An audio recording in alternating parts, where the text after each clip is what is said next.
Hello everyone, I welcome you all once again to our channel which is Commerce Gyan powered by Wings एक उड़ान।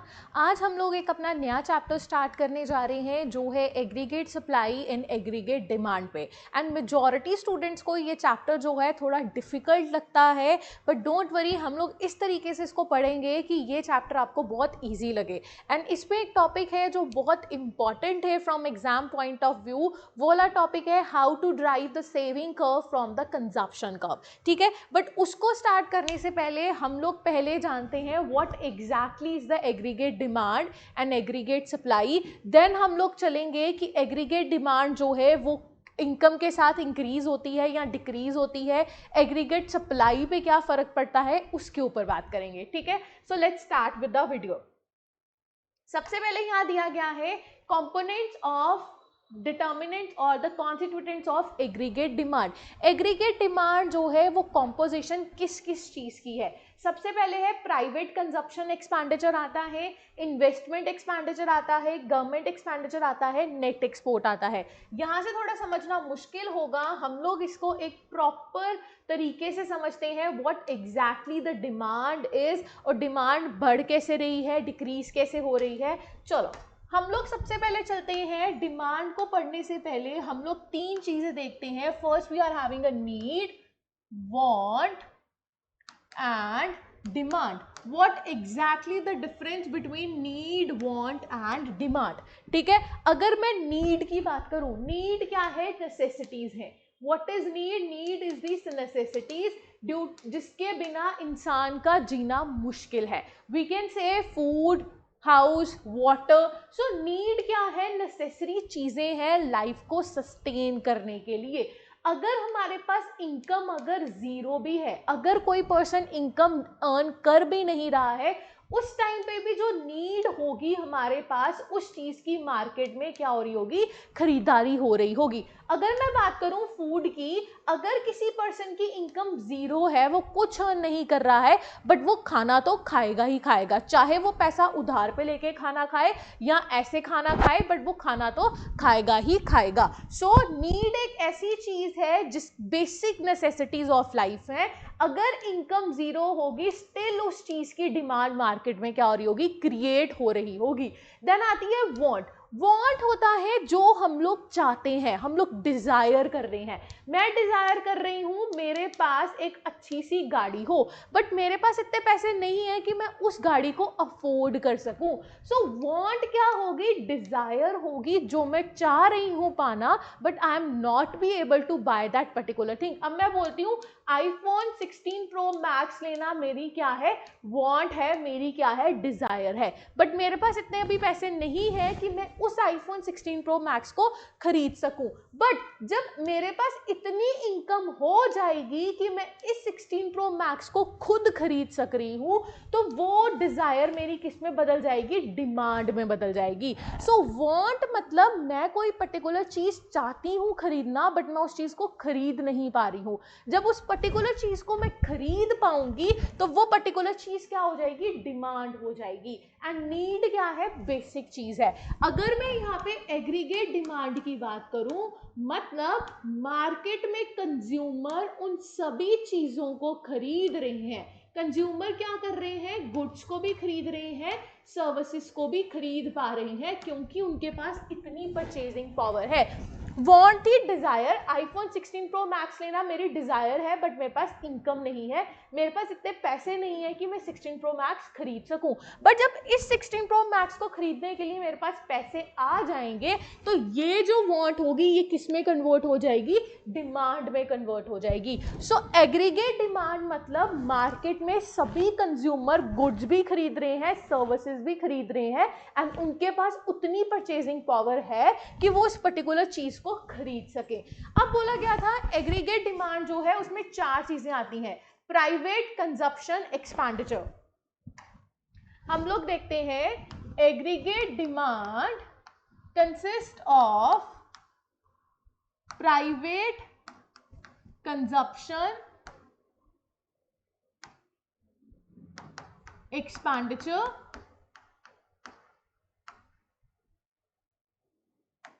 ठीक है। उसके बाद आ जाता है इन्वेस्टमेंट एक्सपेंडिचर, इन्वेस्टमेंट एक्सपेंडिचर, ठीक है। उसके बाद मेरे पास आ जाता है गवर्नमेंट एक्सपेंडिचर, उसके बाद आ जाता है एक्सपोर्ट एंड इंपोर्ट, ठीक है, export and import. So aggregate demand क्या है? एग्रीगेट डिमांड जब हमारी डिजायर जो है वो डिमांड में बदल जाए। मतलब डिजायर क्या है? डिजायर ये है कि मेरे को कोई पर्टिकुलर चीज खरीदनी है, बट उसके लिए मेरे पास परचेजिंग पावर नहीं है। परचेजिंग पावर मतलब मेरे पास इतने पैसे नहीं है कि मैं उस पर्टिकुलर चीज को खरीद सकूं।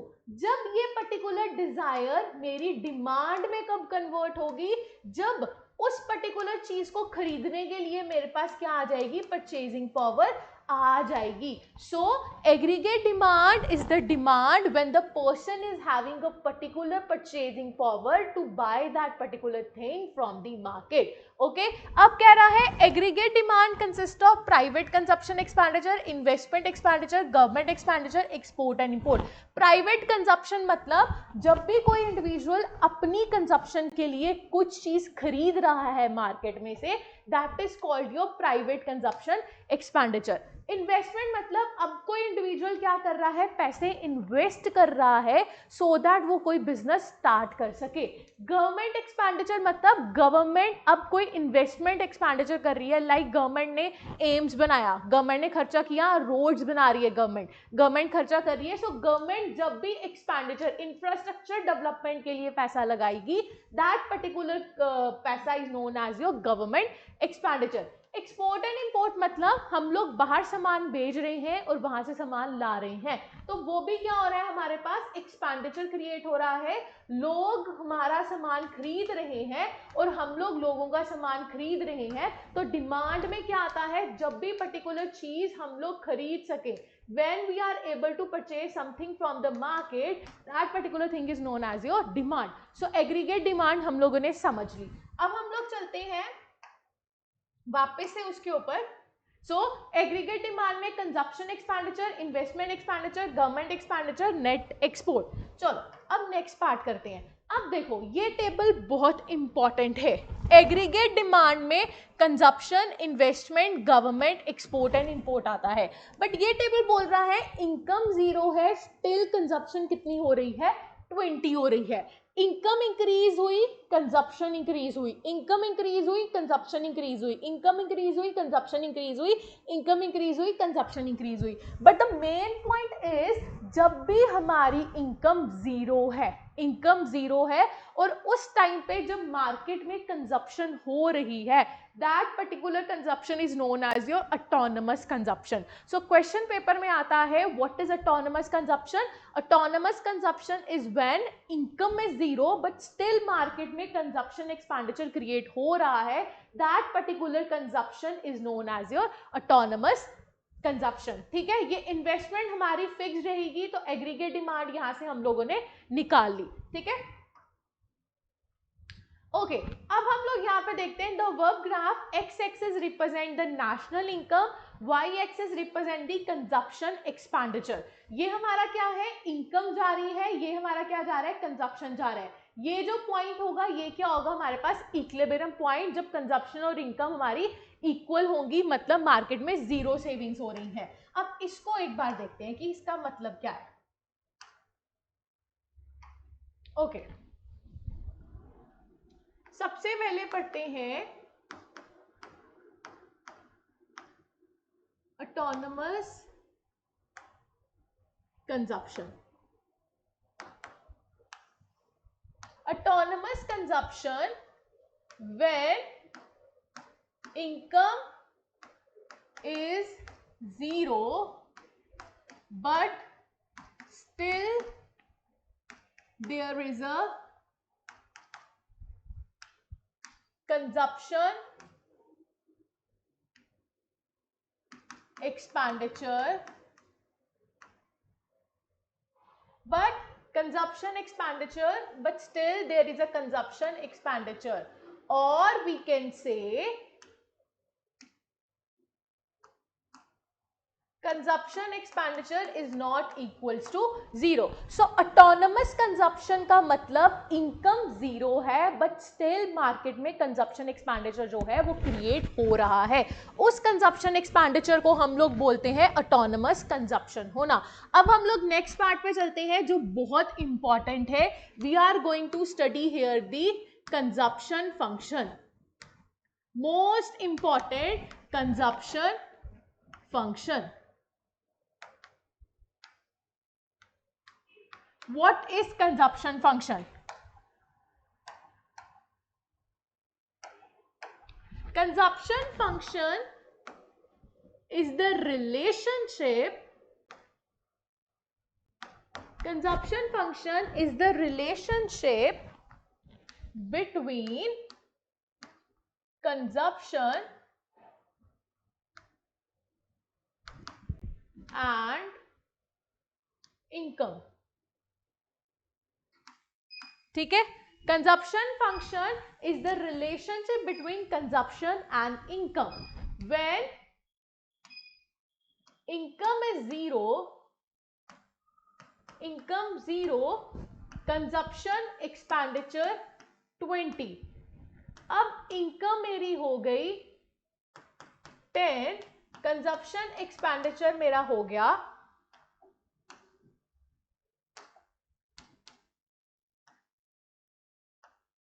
8. Okay, we take it as a 40. ये था 10, ये हो गया 20. Okay, now income is 60, consumption expenditure is 30. Income is 80, consumption expenditure is your 40. ठीक है. So consumption function is the relationship between income and the consumption. ठीक है. जब हमारी इनकम जीरो होती है उस टाइम पे भी स्टिल कंजप्शन एक्सपेंडिचर जो होता है मार्केट में हो रहा होता है. ये कंजप्शन एक्सपेंडिचर के लिए पैसे हम लोग कहां से लेंगे? बोरोइंग से लेंगे या हम लोग किसी से उधार मांग लेंगे. ठीक है. बट अब क्या हुआ? इनकम 0 से 40 पहुंच गई. इनकम क्या हुई? इंक्रीज हुई. इनकम इंक्रीज होने की वजह से कंजप्शन भी क्या हो गई? मेरी इंक्रीज होगी. जैसे जैसे इनकम बढ़ती जा रही है कंजप्शन बढ़ती जा रही है, इनकम बढ़ती जा रही है कंजप्शन बढ़ती जा रही है. बट एक पॉइंट ऐसा आएगा, उस पॉइंट को हम लोग बोलेंगे break even point. Break even point आएगा. इस ब्रेक इवन पॉइंट पे क्या होगा? इनकम और कंजप्शन क्या हो जाएंगी? हमारे पास इक्वल हो जाएंगी. इस पूरी स्लाइड को मैं एक बार वापस पढ़ाती हूँ. What is consumption function? Consumption function is the relationship between income and the consumption. अगर इनकम जीरो है स्टिल मार्केट में कंजप्शन हो रही है एंड उस कंजप्शन को बोलते हैं ऑटोनमस कंजप्शन. उसके बाद इनकम इंक्रीज होती जाएगी, कंजप्शन भी इंक्रीज होती जाएगी. बट एक पर्टिकुलर पॉइंट ऐसा आएगा, उस पर्टिकुलर पॉइंट को हम लोग बोलेंगे ब्रेक इवन पॉइंट.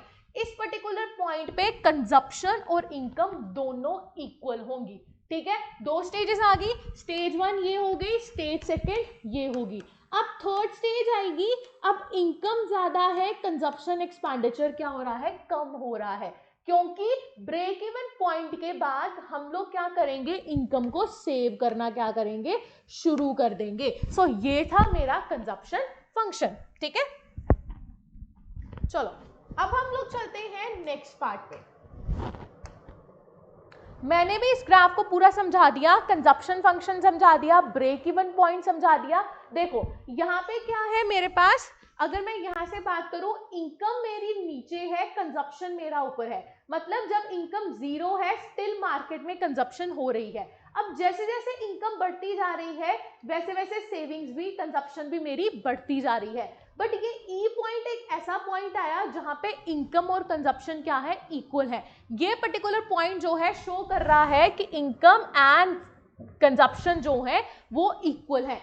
इस पॉइंट के बाद इनकम बढ़ रही है, कंजप्शन कम हो रही है. दिस पर्टिकुलर शोज कि हम लोग क्या कर रहे हैं? अब इनकम का कुछ पार्ट जो है वो सेव करना शुरू कर रहे हैं. तो इसलिए कंजप्शन जो है वो कम हो रही है। सो ये था कंजप्शन फंक्शन, ठीक है। अब आता है aggregate supply. Aggregate supply is the production और the supply of all goods and services in the economy during a year. Consumption is the part of income which is spend on consumption. Saving वाला part हो गया जो हम लोग supply कर रहे हैं, ठीक है। अब हम लोग दोनों का मतलब एक बार वापस से समझ लेते हैं। ओके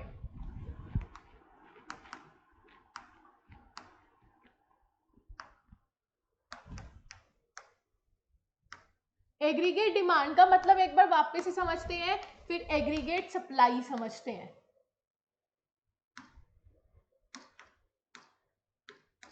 ठीक है, चलो अब एक बार वापस समझाती हूं। हमारे पास क्या है,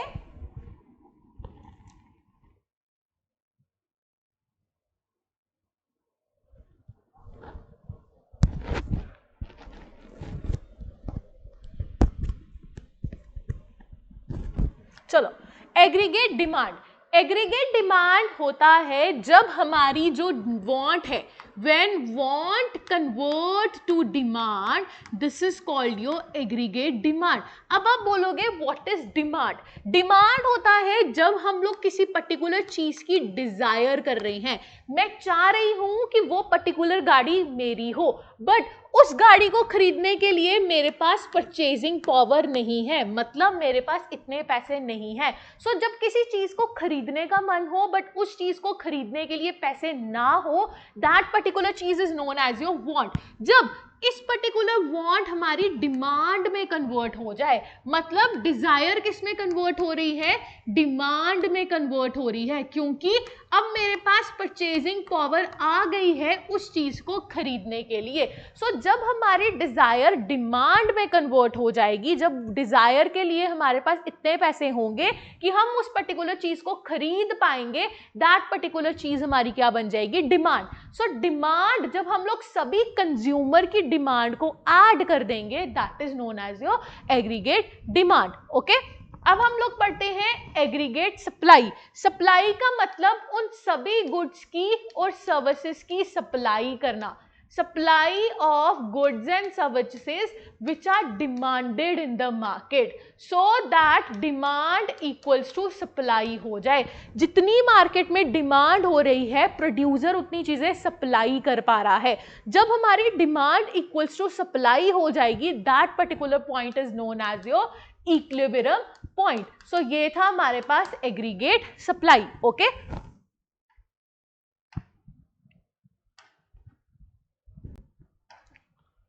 अब नेक्स्ट बता रहा है इनकम 100 है, कंजप्शन 70, सेविंग 30, तो एग्रीगेट सप्लाई 100। ये ग्राफ पढ़ने की नीड नहीं है। हाँ, यहां से देखो अब क्या हुआ, प्राइस, हमारे पास relation of supply and price क्या है, जैसे हमारा प्राइस बढ़ता है सप्लाई भी बढ़ जाती है, प्राइस कम होता है तो सप्लाई भी कम हो जाती है। सी, प्राइस बढ़ा सप्लाई बढ़ी, प्राइस कम हुआ सप्लाई भी कम होगी। So there is a positive relationship between supply and the price. ठीक है, most important is the saving curve. इस पूरे चैप्टर में पढ़ने वाला क्या था, कंजप्शन फंक्शन था, ठीक है, और है derive the saving curve from the consumption curve. अब हम लोग इसको देखते हैं कि हम लोगों को डिराइव कैसे करना है। ठीक है, पहले एक बार इसका टेबल देख लेते हैं। मैंने पीछे टेबल बनाया था 20, 40, 60, 80, 20, 25। चलो हम लोग यहाँ पे एक ग्राफ बनाते हैं। Income is your 0, 20, 40, 60, 80। कंजप्शन यहाँ पे है 20, फिर हो गई 25, फिर हो गई 30, फिर हो गई 35। ठीक है, बट हम लोग इसको इक्वल भी तो करना है। ओके, यहां ले लेते हैं 20, यहां ले लेते हैं 30, यहाँ ले लेते हैं 40, यहाँ ले लेते हैं 50, यहाँ ले लेते हैं 60, ये है 100, ये हो गया 70। अगर मैं यहाँ से सेविंग कर्व ड्राइव करूँ तो यहाँ पे सेविंग स्टार्टिंग में क्या होगी मेरे पास, -20, -10, 0, 10, 20, 30।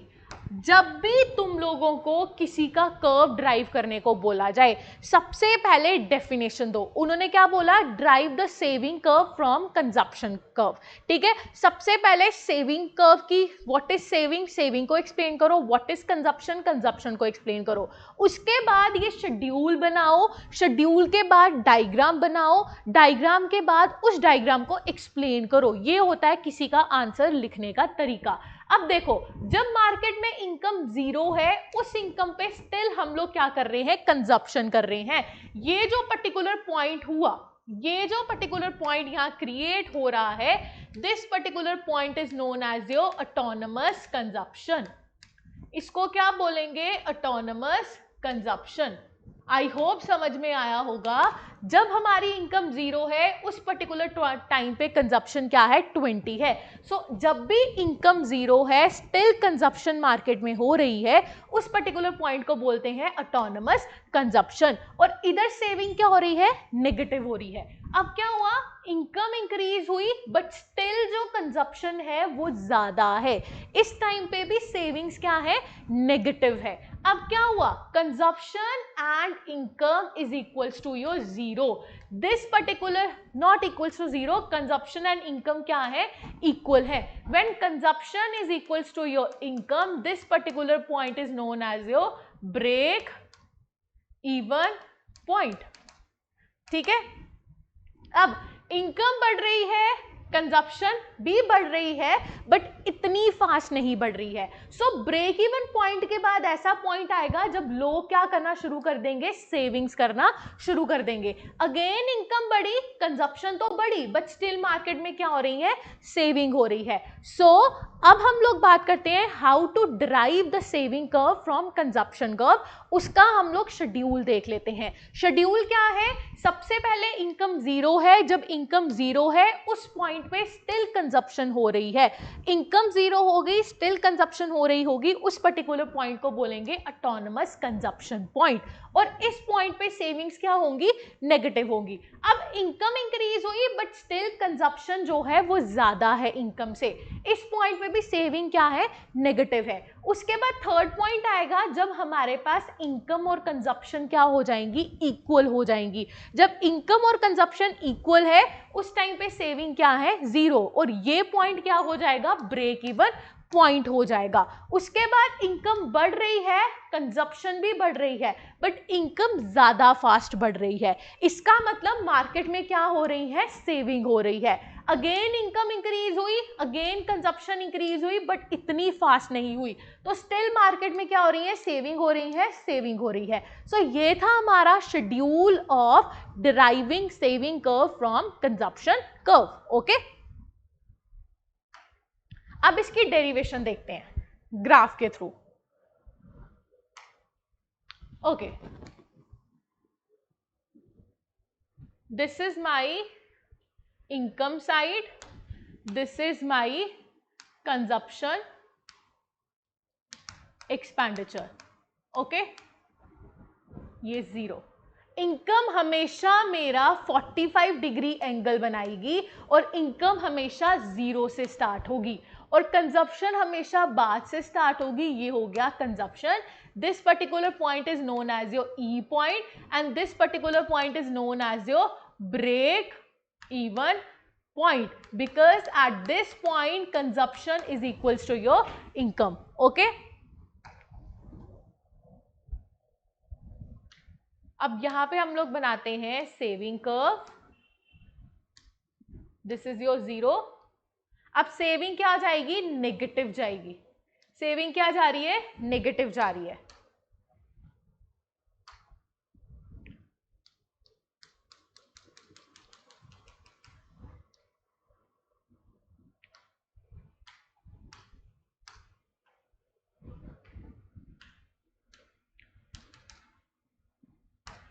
ठीक है, ये हो गई नेगेटिव पार्ट। ओके, अब देखते हैं इसको। अगर हम इस ग्राफ को देखें, सी इनकम 0 से स्टार्ट हो रही है, कंजप्शन हमारे पास ऊपर से स्टार्ट हो रही है। इसका मतलब ये कौन सा पॉइंट हो गया हमारे पास? ऑटोनमस कंजप्शन का पॉइंट हो गया। अब इनकम बढ़ रही है बट कंजप्शन ज्यादा फास्ट बढ़ रही है।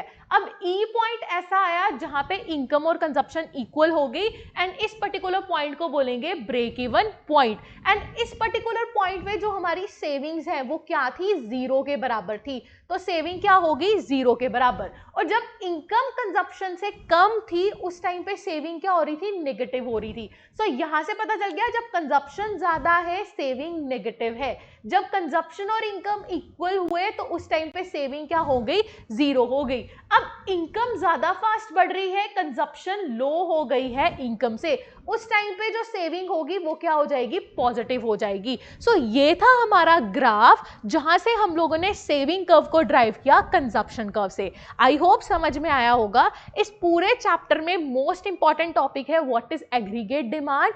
एग्रीगेट डिमांड में कंपोनेंट्स क्या क्या है? Your private consumption expenditure, investment expenditure, government expenditure, net export. ठीक है, ये हुआ व्हाट इज कंजप्शन कर्व और consumption function. Consumption function is the positive relationship between income and the consumption. ठीक है, मतलब इनकम बढ़ रही है तो कंजप्शन भी बढ़ रही है। ठीक है, ये पढ़ा। उसके बाद how to derive the saving curve from consumption curve हम लोगों ने वो भी देखा। और आंसर कैसे लिखना है? सबसे पहले कंजप्शन को डिफाइन करो, सेविंग को डिफाइन करो, एक उसका प्रॉपर शेड्यूल बनाओ, शेड्यूल बनाने के बाद डायग्राम बनाओ और डायग्राम को एक्सप्लेन करो कि हम लोगों ने एक्स एक्सिस पे क्या लिया है। This is a x axis.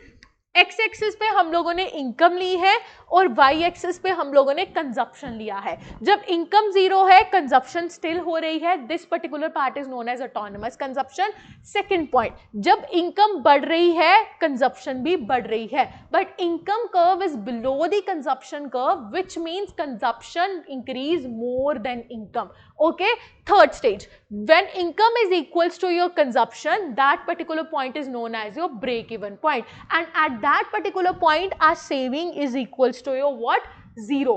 ठीक है, उसके बाद इनकम भी इंक्रीज हो रही है, कंजप्शन भी इंक्रीज हो रही है, but income increases more than consumption. इसका मतलब सेविंग जो है वो क्या है? पॉजिटिव है। So this is a curve. How to explain the curve in different points, तो इसको बोलते हैं एक्सप्लेनेशन देना। सो आई होप आपको हमारा लेक्चर पसंद आया होगा। ऐसे ही लेक्चर्स को देखने के लिए हमारे चैनल को सब्सक्राइब करिए, वीडियो को लाइक करिए, सो दैट हम लोग ऐसे ही वन शॉट वीडियो लेके आए इकोनॉमिक्स की, सो दैट आपका एग्जाम अच्छे से हो जाए। Thank you, bye bye and take care.